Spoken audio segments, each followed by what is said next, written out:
All right, so if you are a cricket lover, then this is a match that you could not have afforded to miss. And India's campaign for the second T20 World Cup title has got off to a flyer after a thrilling come-from-behind win over arch rivals Pakistan at Melbourne Cricket Ground. The former captain Virat Kohli's unbeaten 82 runs took India over the line, with Ravichandran Ashwin hitting the winning runs off the last ball. Now, a 90,000-strong crowd was present at the Melbourne Cricket Ground to witness the latest instalment of cricket's marquee rivalry.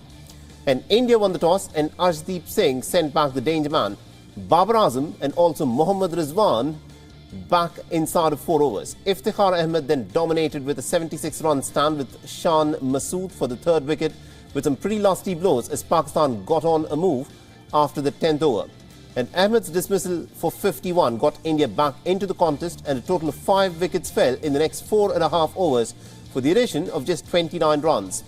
The Masood and Shaheen Shah Afridi then produced a final flourish which took Pakistan to a pretty formidable 159 for 8, with Masood being unbeaten on 52. Now, the Indian run chase looked to be over within the first 6 overs of the power play after a disastrous start. The opener KL Rahul and captain Rohit Sharma fell inside the first 4 overs, and then Surya Kumar Yadav and the promoted Akshar Patel did not trouble the scorers much. Virat Kohli and Hardik Pandya's 113-run stand for the 5th wicket got India into the contest. 60 runs were needed of the last 5 overs, that is 30 balls. But Kohli single-handedly kept India in with a pretty determined effort. 16 were needed of the final over that was bowled by Mohammad Nawaz, and India lost Pandya and Dinesh Karthik. But then Kohli's unbeaten 82 runs took them over the line in the last ball. This is a contest that has lived up to its billing. India-Pakistan cricket match always attracts the eyeballs of everyone in the subcontinent, and that exactly is what has happened this evening as well. And to give us more details and to discuss this further, we are joined in by our sports editor, Digvijay Singh, who is joining us live from the studio. Now, Digvijay, this was a contest that everyone was looking at. India-Pakistan match does not get bigger than this in the world of cricket. And this match did live up to its billing. It did yo-yo a bit in terms of how the momentum shifted right from the word go. Pakistan batted first. They got off to a slow start, but then towards the end, they managed to post a pretty formidable total. And when India started batting, there was a batting collapse. But later on, it was King Kohli's show all the way. You know, India-Pakistan is billed as the mother of all battles, especially this side of the world. And across the world, everyone sort of just enjoys the passion and, you know, just listening to people going into the MCG, talking about the atmosphere inside that ground, more than 90,000 people. But of late, Saleh, this rivalry is not sort of delivered bang for its buck. You know, it's been pretty often one-sided contests. Not anymore. This is the opening match of the World T20 World Cup for both teams, and both teams put on a contest. It was an edge-of-the-seat thriller. This is what you want from an India-Pakistan game. You know, ultimately, one team is going to win, one team is going to lose. But if you produce contests like this, then you know, fans on both sides of the border then are asking questions, why aren't they playing again more and more often?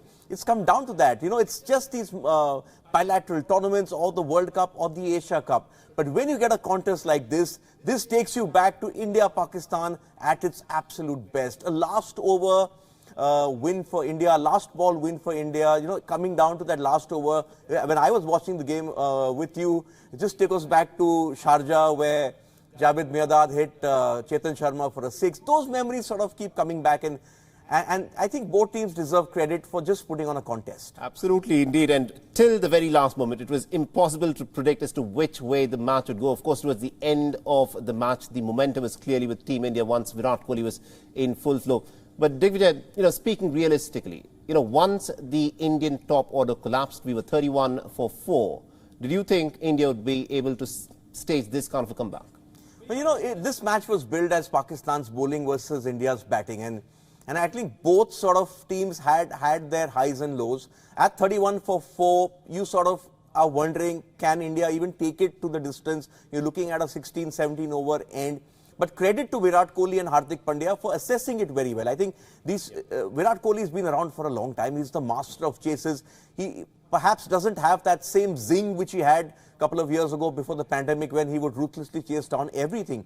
But Hardik Pandya is again someone who's who's led Mumbai Indians to a T20 IPL title. They sort of knew how to pace it. They took it to the end. And once it goes to the end, it becomes a battle of who can handle the pressure the best, you know. It was a stage when India still needed, what, 60 of the last 30 balls, 60 of the last 5 overs. At the end of 10 overs, they were 45 for 4. And you're thinking, can they get 116 odd in the next 10 overs? You're thinking, where does it come from? But credit to these two batters to take it till the last 5, and then Kohli exploded. It's sort of, I was just listening to him at the post-match conference, and he was talking about his game plan. His game plan always was that put pressure on them, take it to the last over. They knew that there was a spinner still to come. And once he hit Haris Rauf, who was Pakistan's best bowler, for 2 sixes to close out the 19th over, there was 16 to get, but the momentum was with India. And then you saw Nawaz completely lose the plot. I think that's something the Pakistan team management will look at. Did you need to bowl a spinner in the 20th over? Yes, the MCG is a very big ground, but out there it was Virat Kohli who delivered, and Mohammad Nawaz. He sort of, when you start bowling full tosses in the final over, which go for 6, then there's a free hit, then the entire situation changes. You know, the MCG is the biggest ground in the world, but the way Virat Kohli was able to effortlessly hit sixes, he made the ground look fairly small. I mean, there was this flick that he hit off his pants, which went for a 6. Not many people, once would have left the bat, would have expected the ball to cross over the boundary, but it did. You know, this is an innings that has been dubbed now by many people as arguably one of the best innings of Virat Kohli. Is that how you see it? He said that as well at that conference, that, you know, he always thought that his knock against Australia and Mohali some years ago was his best. But I think when it comes to the situation, you judge an innings and its greatness in terms of the impact that it's had. If India go on and win this World Cup, this will perhaps be remembered as Virat Kohli's greatest innings, because you play the situation, you find yourselves down and out, but you still have it within you to keep your team in the hunt and take it till the end, and you then close it out. I think that's why this innings will be remembered. And Virat Kohli also admitting that the last couple of years haven't been the best for him, that his form hasn't been as good as one expects it to be. But when it mattered, he took India over the line in a match against Pakistan. I think for the next 6 or 7 months or maybe a year, no one's talking about dropping Virat Kohli again. Absolutely. And also, Diggy, considering the fact that, you know, we lost those early wickets which put India in a serious spot of bother, this is the beginning of the campaign for India to win the T20 World Cup again. Do you think India will be concerned with the top order? I think, you know, T20 is it's a very different format from a ODI or Test match cricket. You know, just 1 or 2 overs can change it. I think what India will look at after this performance is that their famed batting lineup actually crumbled in that first 10 overs, but they still found a way to get the win. And ultimately, when the team sits back at the end of the day, or perhaps tomorrow, when the emotions have sort of cooled down and you're just analyzing it. Remember, Rahul Dravid's the coach of that team, so they're going to sit and analyze it. What the message will be to the team is that you hit rock bottom and you still found a way to win. That's how you win championships. And I think it's teams who sort of find a way out in adverse situations which go on to do very well. India could not recover from that early defeat to Pakistan at the last T20 World Cup in the UAE around the same time last year. But I think this gives them a huge lift-off. And from now on, I mean, you've got, this isn't the group of death, that's the other group, which is Australia, England and New Zealand. So the pressure is now on Australia over there after losing to New Zealand. India are now sort of, they'll be coasting, and it's the pressure is now on Pakistan, because you lose one more game, you're out of it. Absolutely indeed. Digvijay Singh, thank you very much indeed for joining us and getting us all those insights. This was, of course, a cracker of a contest that has lived up to its billing. India and Pakistan. It does not get bigger than this in the world of cricket. What a spectacular match it was.